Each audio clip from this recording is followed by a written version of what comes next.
Oi pessoal, hoje eu tô aqui em mais um Manchester Entrevista com Pedro Parente, diretamente de Joinville. O Pedro é sócio fundador da EB Capital e tem mais de 45 anos de experiência no setor público e privado. Hoje ele atua no conselho de administração de diversas empresas nacionais e estrangeiras.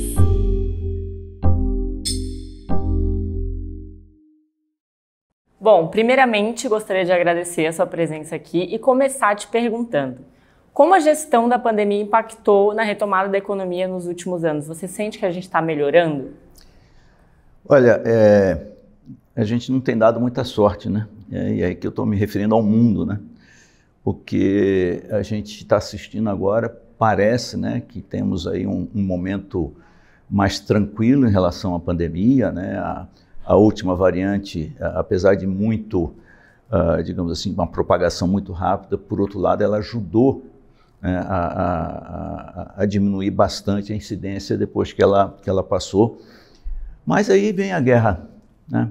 Aí vem a necessidade de aumentar os juros por causa da inflação. Então, se não fossem esses outros aspectos, eu diria que a gente estaria agora num período de uma recuperação muito melhor. E agora a gente volta para um período de incertezas, especialmente por causa dessa guerra, por causa das sanções para a Rússia, por causa dos impactos no mercado de energia, no mercado de commodities agrícolas. Então,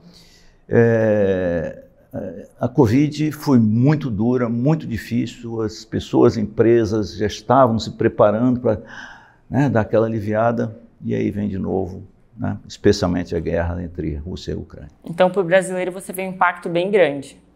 Olha, para as empresas brasileiras, a gente tem, digamos assim, alguns setores que terão impactos positivos.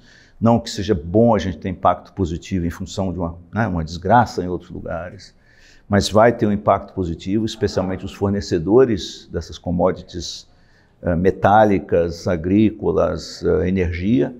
Outros setores, eles vão sofrer, aqueles que consomem especialmente as commodities agrícolas. E a população em geral vai sofrer mais com o tema da inflação, aumento da taxa de juros, a redução da renda real das famílias, né? E o que a gente assiste é um endividamento maior das famílias e com uma taxa de juros maior. Então eu diria que nós vamos ter impactos que não serão iguais, alguns positivos, outros negativos. Mas no conjunto eu acho que o país ainda pode ter um impacto importante, por exemplo, de não crescer o que poderia crescer neste ano de 2022. Eu sei que é difícil prever o futuro, mas como você vê a situação das contas públicas no Brasil e no mundo?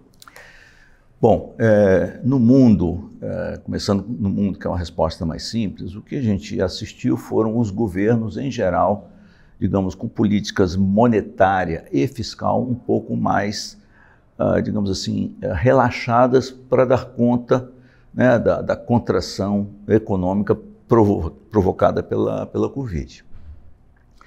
No Brasil, o que a gente está assistindo é digamos assim, um aumento muito grande do gasto público por razões mais eleitorais.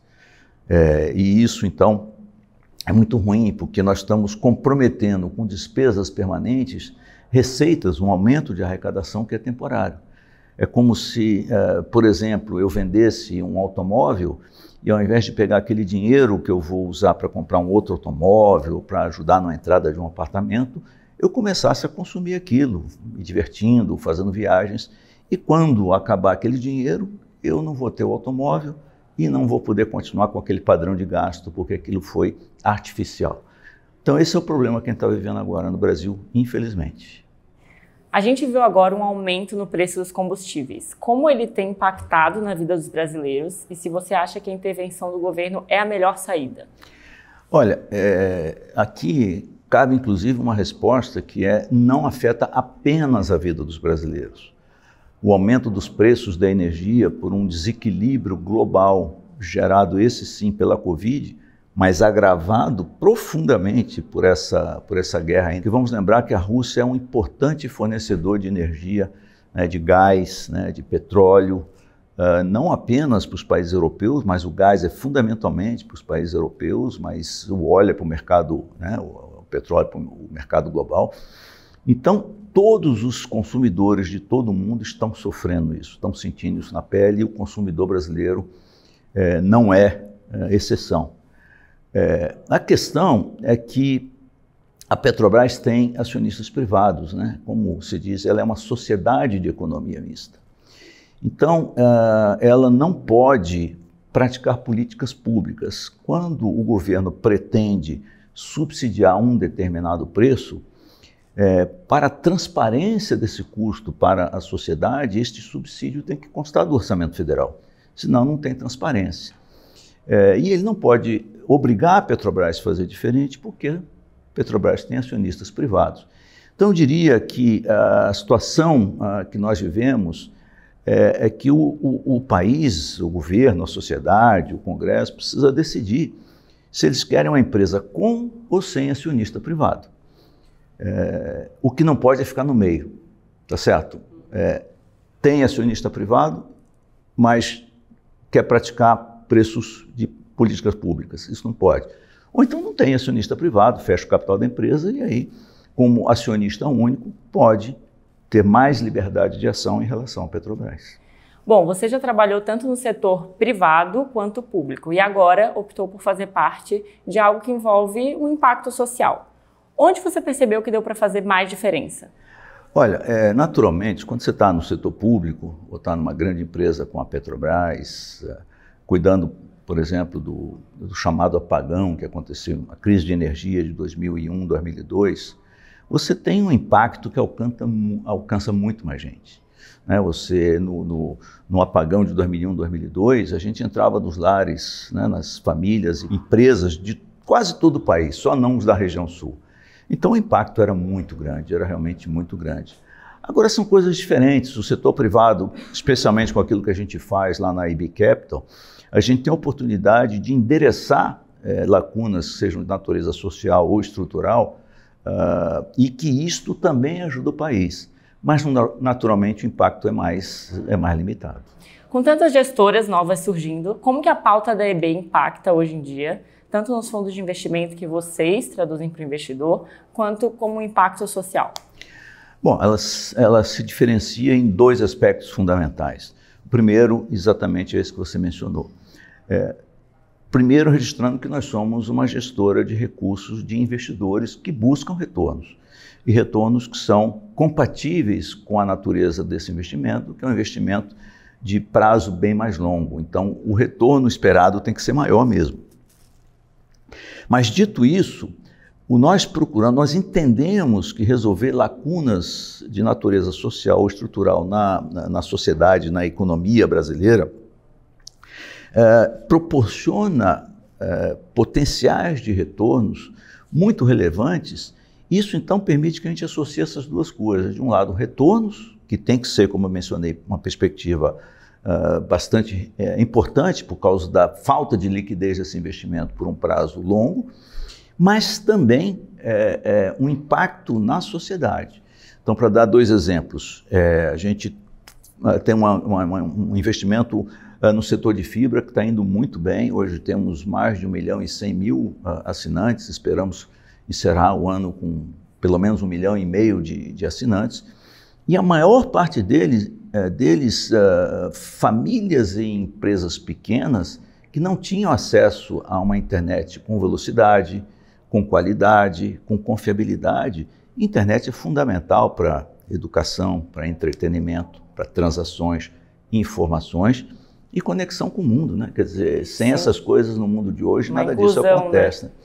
Também temos no ensino técnico, temos na economia circular. Então, a gente procura associar essas duas coisas. No nosso modo de ver, dá para fazer isso, e investimentos que resolvem lacunas têm essa vantagem de também resistirem melhor, serem mais resilientes aos ciclos.